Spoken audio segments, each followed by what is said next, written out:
नमस्कार, न्यूज मंच देख रहे हैं आप और मैं हूं विशाल वैभव। अभी जो है हम मुजफ्फरपुर आरडीएस कॉलेज कैंपस में हैं और आपको बता दें कि यहां पान ताती समाज के द्वारा कबीरदास जयंती के अवसर पर एक कार्यक्रम का आयोजन किया गया था, जिसमें केंद्रीय मंत्री नित्यानंद राय जो है मुख्य अतिथि के तौर पर थे।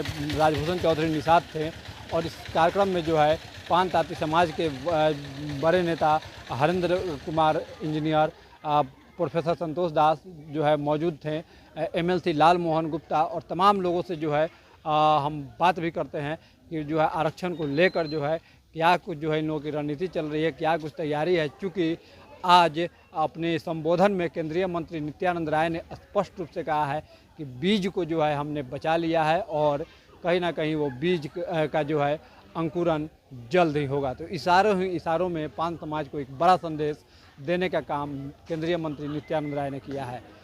फिलहाल बताया लाल मोहन जी बताए थे, काम में बता रहे थे, जाना है आगे है क्योंकि हमको सब उद्घाटन भाषण करना है और बड़े भैया को भी रुकना है, आप लोग को भी रुकना है, सब लोग बोलेंगे। तो पान समाज के अधिकार की बात जो आज करते हैं, जिसको कांग्रेस वालों ने आरजेडी वालों ने समाप्त कर दिया था, लेकिन हमने आपके समाज के साथ मिलकर उस बीज को धरती के अंदर फलने के लिए लगा है।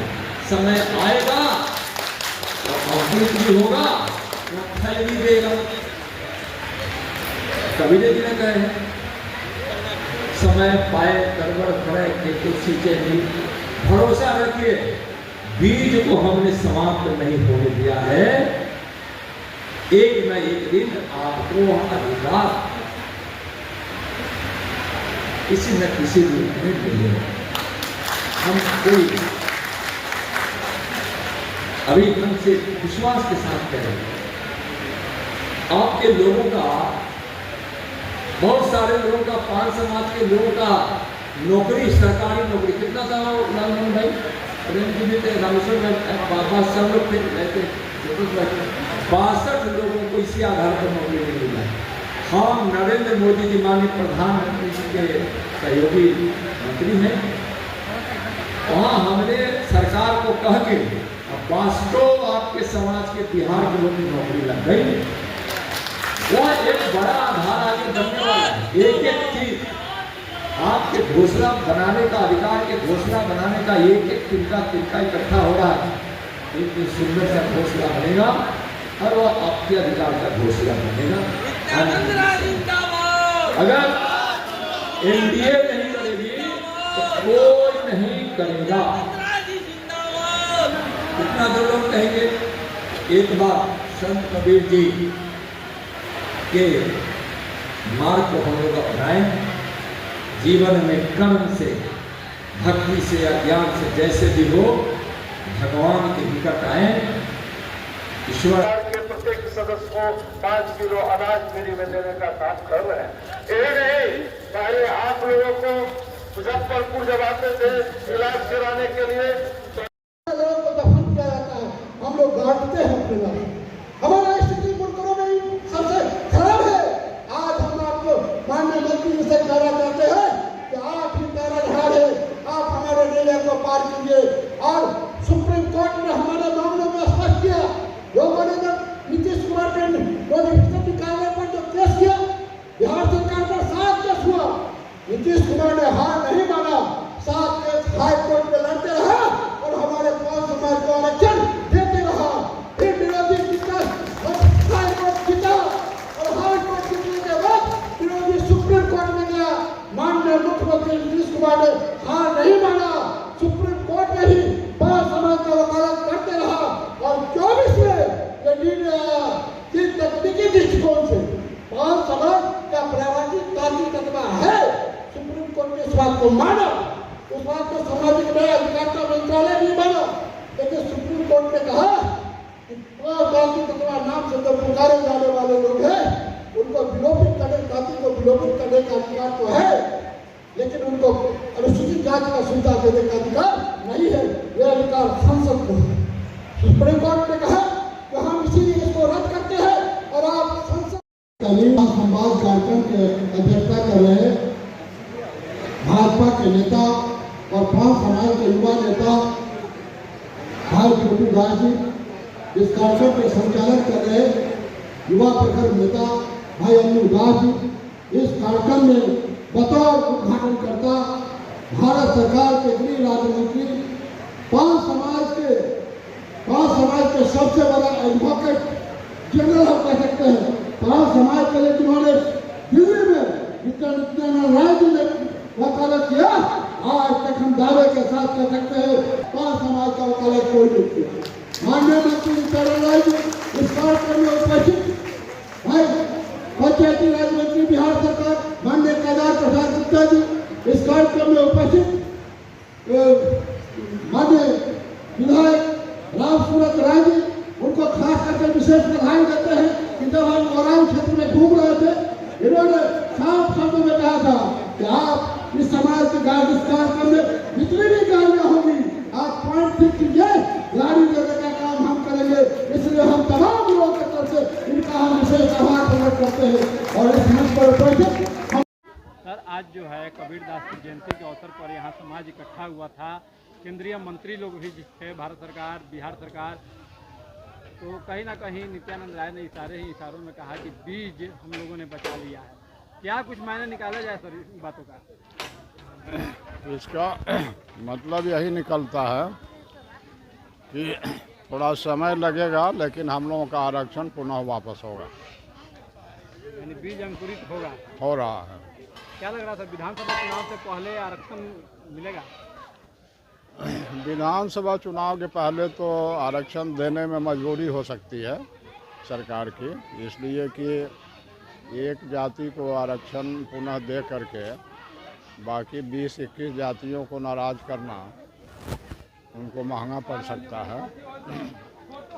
इसलिए विधानसभा चुनाव के पहले तो नहीं, लेकिन चूँकि हमारी मांग जायज़ है और उससे वे लोग आश्वस्त हैं, इसलिए हम समझते हैं कि विधानसभा चुनाव के बाद हमारा समाज अगर कारगर ढंग से लगेगा, हमारे समाज के नेता अगर कारगर ढंग से एकजुटता के साथ अगर लगेंगे तो हमारा आरक्षण वापस हो सकता है।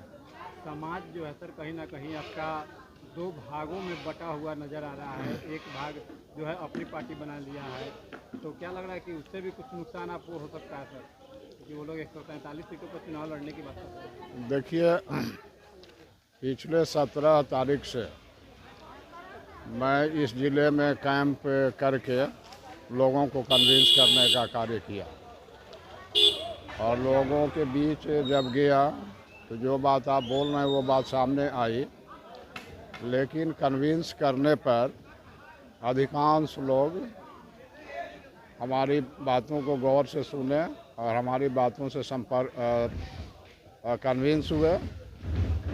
और मुझे लगता है कि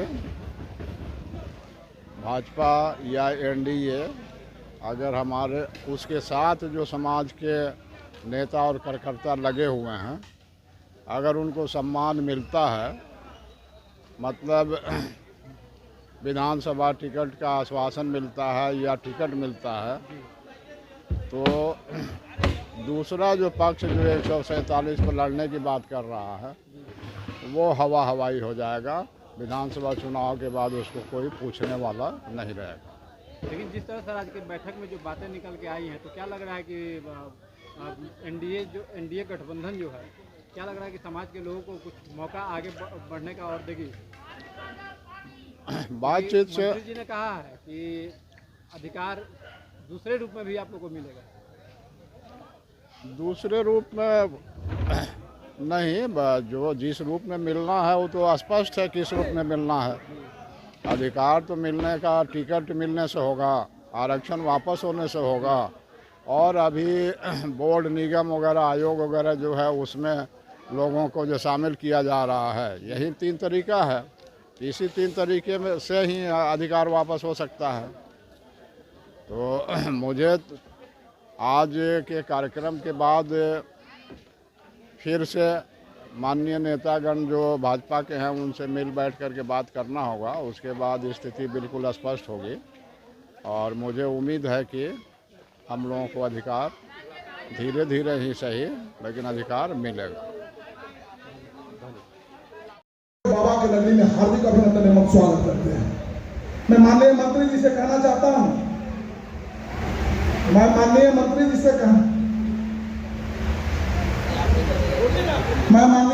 से कहना चाहता हूं कि मुजफ्फरपुर में पान समाज के पहला रैली नहीं लगभग 3 रैली करा चुकी है, जो हमारे तीनों रैली सफल रहा। मैंने कुछ दिन पहले एक रैली करवाया जो पटना में कुछ कारण से असफल हुआ था, इसलिए मुजफ्फरपुर में मैं वो जनवरी के समय ठंडा के समय में रैली करवाया और वो रैली सफल रहा। उसके बाद जब 2024 में हमारे माननीय यशस्वी श्री प्रधानमंत्री चुनाव लड़ रहे थे तो हमको कहीं न कहीं दिल में डर हुआ कि कहीं इस बार हमारे प्रधानमंत्री अच्छी खासी जीत होगी कि नहीं होगी। तो मैं उसके लिए एक महायज्ञ और हवन रखा, जिस हवन में काफी भीड़ हुई और काफी लोग आया। और उसके बाद मैं आज लगभग हमारे टीम में सभी लोग, रामेश्वर जी, अन्नू जी, सारे टीम हम लोग मिल करके और आज का भी रैली हमारे हिसाब से सफल होने जा रहा है। मैं माननीय मंत्री जी से कहना चाहता हूं कि हमारा पान समाज हमेशा भाजपा के साथ है और भाजपा के साथ रहेगा। मैं माननीय मंत्री जी से कहना चाहता हूं कि हमारी 2 मांगे हैं। पहला मांग कि हमें हमारे समाज को आरक्षण दिया जाए और दूसरा मांग कि हमें राजनीति में भागीदारी दिया जाए। कहीं से कोई रूमर उठा दिए कि हमारे पान समाज की आबादी सिर्फ 2% है, नहीं, ये गलत है। हमारे पान समाज की आबादी लगभग 6.5% है और 6.5% आबादी को मान सम्मान अगर कोई दिया है तो वो भाजपा दिया है। भाजपा से मैं एक और आशा रखता हूं कि माननीय मंत्री जी द्वारा हमारे समाज को आरक्षण दिया जाए और राजनीति में भागीदारी दिया जाए। यही बात करके मैं अपना बात समाप्त करता हूं। जय